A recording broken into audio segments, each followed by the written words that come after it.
বিশ্ব মানবতা দিবস, কিন্তু আজকে বিশ্ব মানবতা দিবসে মানবতার যে বিপর্যয় হয়েছে এবং বিপর্যস্ত বাংলাদেশ হাহাকার করছে বাংলাদেশের মানুষ, এবং দুর্ভিক্ষের চিত্র আমরা চারপাশ জুড়ে দেখতে পাচ্ছি। মানুষ ময়লা থেকে খাবার তুলে খাচ্ছে, যেটি আমরা বিগত বছরের মধ্যে এই রকম দৃশ্য দেখিনি। কারণ হচ্ছে বাংলাদেশকে খাদ্য স্বয়ংসম্পূর্ণ করা এবং নিরাশ্রয়কে, ভূমিহীন মানুষদেরকে আশ্রয় কেন্দ্র করে তাদেরকে আবাসন প্রক্রিয়াকরণ করার প্রধানমন্ত্রী শেখ হাসিনা তিনি করে গেছেন। এবং এই বছর শতভাগ মানুষকে দারিদ্র্য বিমোচনের পক্ষে কাজ করার যে প্রক্রিয়া ছিল সেটা কিন্তু সফলতার মুখ এই বছরই দেখার কথা ছিল। এবং মানুষের দুঃখ দুর্দশা দূর করা, যেন মানুষের তিনবেলা ডাল ভাত খেয়ে মানুষ বাঁচতে পারে এবং আশ্রয়হীন মানুষ যেন আশ্রয় পায়, সেই লক্ষ্যে কিন্তু প্রচুর কাজ করে গেছেন। আপনারা জানেন যে মিরপুরেও বস্তিবাসীদের জন্য বহুতল ভবন এবং ফ্ল্যাট করে দেওয়া হয়েছে। আর বর্তমানে এই সরকার আসার পরে প্রতিদিন বিভিন্ন বস্তিতে আগুন দেওয়া হচ্ছে এবং বিভিন্ন বস্তি থেকে ভয় হুমকি দিয়ে মেরে তাদেরকে বস্তি থেকে বের করে বস্তি দখল করা হচ্ছে এই বর্তমান সময়। তো আমি একটা ছবি আপনাদেরকে দেখাচ্ছি, দেখেন এরকম চিত্র দেখলে কার ভালো লাগে। এবং টিসিবির পণ্য নেওয়ার জন্য প্রতিদিন যে হাহাকার, মারামারি, এবং তারা যে সিরিয়াল ধরেও কে আগে নেবে কে পরে নেবে যদি না পায়, কারণ অসংখ্য মানুষ টিসিবির পণ্য যখন শেষ হয়ে যায় তারা না পেয়ে হতাশ হয়, কান্না করে এবং টিসিবি পণ্যের জন্য ট্রাকের পিছনে ছুটতে থাকে। এরকম অনেক দৃশ্য আমরা প্রতিনিয়ত দেখি। আজকেও দেখাবো কিছু দৃশ্য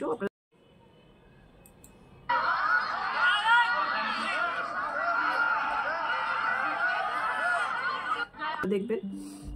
কিন্তু কথা হচ্ছে বাংলাদেশের আভ্যন্তরিক ব্যাপারে কথা না বলে বাংলাদেশের নিরীহ মানুষ মারা যাচ্ছে। বাংলাদেশে প্রতিদিন লাশ বেরোচ্ছে, বিভিন্ন জায়গায় মব কিলিং করা হচ্ছে, গোপনে প্রকাশ্যে মানুষ মারা হচ্ছে এবং সনাতনীদেরকে, সংখ্যালঘুদেরকে, পাহাড়িদেরকে বিভিন্ন জায়গায় মারামারি হচ্ছে, মব কিলিং হচ্ছে। এবং আপনারা জানেন যে প্রশাসন ব্যবস্থা ভেঙে পড়েছে পুলিশ হত্যার কারণে। প্রশাসন এখন যে কোনো ঝুঁকি নিতে ভয় পাচ্ছে এবং বিভিন্ন জায়গায় তারা যে সন্ত্রাসী মোকাবেলা করবে তাদের হাতে সেরকম অস্ত্র দেওয়া হচ্ছে না। তারপরে সেনাবাহিনী পর্যন্ত মারা যাচ্ছে। জুলাই আন্দোলনেও 150-এর উপরে সেনাবাহিনী মারা গিয়েছেন এই আন্দোলনের কুন্দলে পড়ে, এবং বর্তমানে এরকম আরো কয়েকজন সেনাবাহিনী মারা গেছে, যাদের চিত্র আমরা বিভিন্ন খবরে দেখে থাকি। আসলে একসাথে এত খবর দেখানো যে বলছি, এগুলো এত দেখি কয়টা দেখাবো আপনাদেরকে। তো আমি আজকে দেখাতে চাই বাংলাদেশের যে দুর্ভিক্ষের চিত্র। অপরদিকে দেখেন ভারত থেকে 96টার উপরেও মৌলিক পণ্য আসে, যেগুলো আমাদের নিত্য প্রয়োজনীয়, সেগুলো সেখান থেকে আনবে, সেটা না দিলেও তাদের সঙ্গে যুদ্ধ করবে। আবার তারা দিয়েও শান্তি পাচ্ছে না, তাদের বিরুদ্ধে যুদ্ধ করবে। কেন? একমাত্র শেখ হাসিনাকে সেখানে রাখা হলো। হাসনাত আব্দুল্লাহ প্রতিদিন প্রকাশ্যে সে মনে হয় আসলে ভয় পায় শেখ হাসিনার নাম শুনলে। শেখ হাসিনা যদি কোনো প্রকারে ভারতে জীবিত আছে, জীবিত যদি থাকে, যতদিন জীবিত আছে ততদিন যেন তাদের ছায়া হয়ে আজরাইল তাদেরকে তাড়া করছে, এরকম একটা ভয় আতঙ্কে আছে। নাহলে প্রতিদিন দেশের সমস্যা দূর করা নিয়ে তাদের কোনো ব্যস্ততা নেই। তাদের ব্যস্ততা শুধুমাত্র ভারতের সাথে কিভাবে লাগালাগি করবে। বাংলাদেশ থেকে নাকি অনেক রিক্সাওয়ালারা বহর করে যাচ্ছে কলকাতা দখল করার জন্য, এই ধরনের খবরও প্রচার করা হয়। এত লজ্জা আমরা কোথায় রাখবো? তারপরে হাসনাত আব্দুল্লাহর বক্তব্যটা আপনারা শুনেন কিছু অংশ। সমঝোতা করবেন, মনে রাখবেন এই প্রশস্ত বুকের উপর দিয়ে তাহলে আবার বুলেট যেতে হবে। বছর ধরে এই জেল প্রশ্রয় দেওয়া হয়েছে, কারা এদের সাথে জড়িত তাদেরকে করতে হবে। যাদের কলম এই ফ্যাসিবাদের পক্ষে কাগজ, এই ফ্যাসিবাদের পক্ষে সমর্থন, যাদের হাতে 2000 শহীদের রক্তের দাগ লেগে আছে, তারা যখন জেল থেকে বের হন। আপনাদেরকে জাস্ট কিছু অংশ দেখলাম। তাদের কথাবার্তা এত অধ্যত্বপূর্ণ কথাবার্তা। সার্জিস বলেন, হাসান বলেন, এই দুইটা ব্যক্তিকেই কিন্তু বারবার দেখা যায় কনফারেন্স করে, বিভিন্ন বক্তব্য দেয় এবং উস্কানিমূলক কথা বলে, সারাক্ষণ যুদ্ধ যুদ্ধ যুদ্ধ আর জিহাদি কথাবার্তা।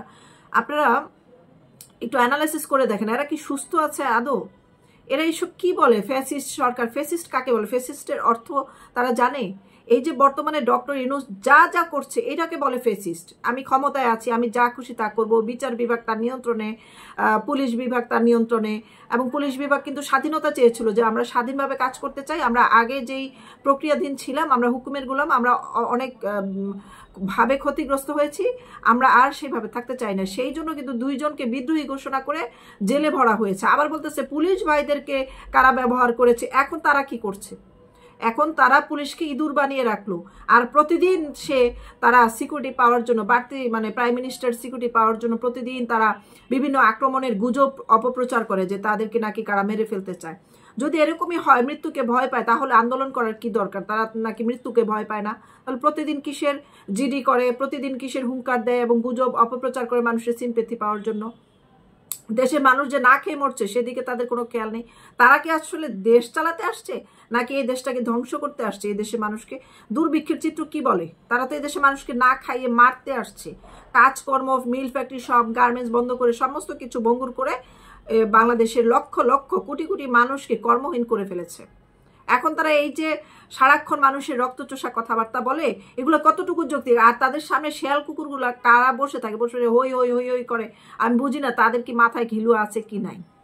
আমি সার্জিস আলমেরও একটা বক্তব্য দেখে, সারাক্ষণ শেখ হাসিনার ফাঁসি চাই বলে তাদের নিজের বেঁচে থাকা নিশ্চিত করতে চায়। আপনারা জানেন যে জিন্নার জেনারেশন, তারা জিন্নাকে নিয়ে আজকে এত উদ্বিগ্ন বা তার স্বপ্নের বাংলাদেশকে পাকিস্তান হিসেবে গড়ার স্বপ্নে কাজ করছে, সে জিন্নাও তো মারা গেছে, তো তাদের প্রেতাত্মারও তো বেঁচে আছে।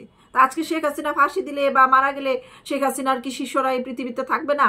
তার চেতনার মানুষ আবার নতুন প্রজন্ম কি সৃষ্টি হবে না? আবার কি একটা প্রজন্ম এসে তাদেরকে উচিত শিক্ষা দিবে না? এটা কিভাবে তারা কল্পনা করে যে এরকম হবে না? অবশ্যই হবে।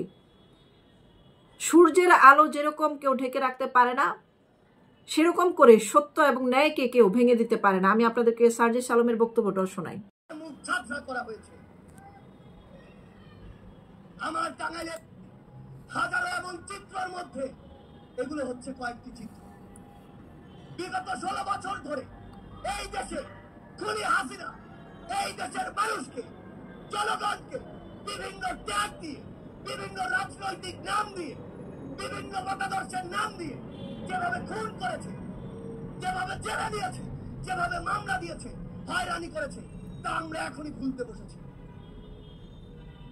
আমরা বিগত 16 বছরে বাংলাদেশের সকল রাজনৈতিক দল বিভিন্ন সময়ে বিভিন্ন ভাবে তাদের বিরুদ্ধে বিভিন্ন ভাবে নামার চেষ্টা করেছি।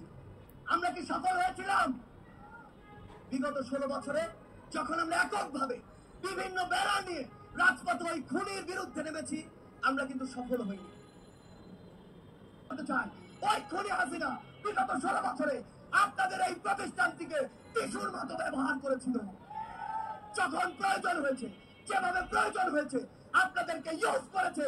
আর দিন শেষে যা আত্মসম্মান দিয়েছে, যা মর্যাদা দিয়েছে, আপনাদের দিয়েছে, আপনাদের পোশাকের দিয়েছে।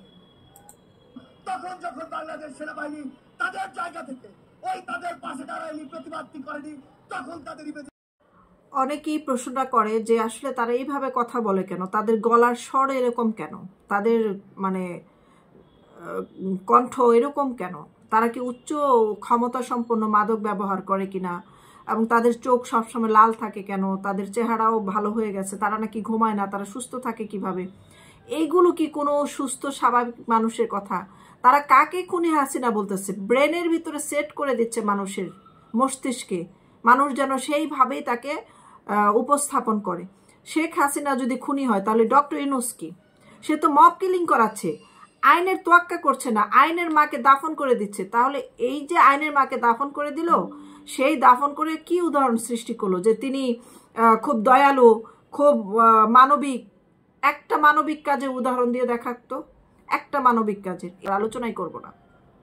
তো তাদের এই দেশের মানুষের সুখ দুঃখ নিয়ে কোনো চিন্তা নাই। এই দেশের গার্মেন্টস শ্রমিকদের সামনে দাঁড়ায় সে বক্তব্য দিচ্ছে খুনি হাসিনার ফাঁসি চাই, এবং এই গার্মেন্টস শ্রমিকরা দিনের পর দিন বেতন পাচ্ছে না, বোনাস পাচ্ছে না, তাদেরকে গুলি করে মারা হচ্ছে। এবং হিন্দুদেরকে গিয়ে সে বলে আপনারা শুধু একটি দলকে ভোট দেন, অন্য দল দেখেন না। সে আগে কোন দলে ছিল, যে দলে ছিল সেই দলকে কেউ ভোট দেয় নাই।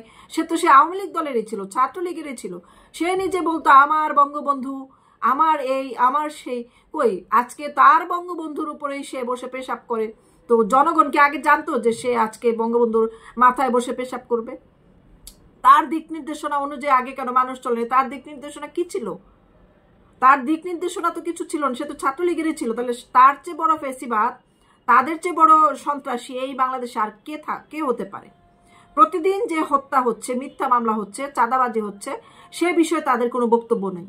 তো তারা কি এই দেশে মানুষের কল্যাণের জন্য আসছে? তারা কি এই দেশের রাজনীতি করবে দেশের মানুষের বাইরে যেয়ে? তাহলে দেশের মানুষ কি বসে থাকবে? একদিন ঠিকই এদেশের মানুষ ফুলে ফেঁপে উঠবে এবং তাদের বিরুদ্ধে বিস্ফোরণ ঘটাবে।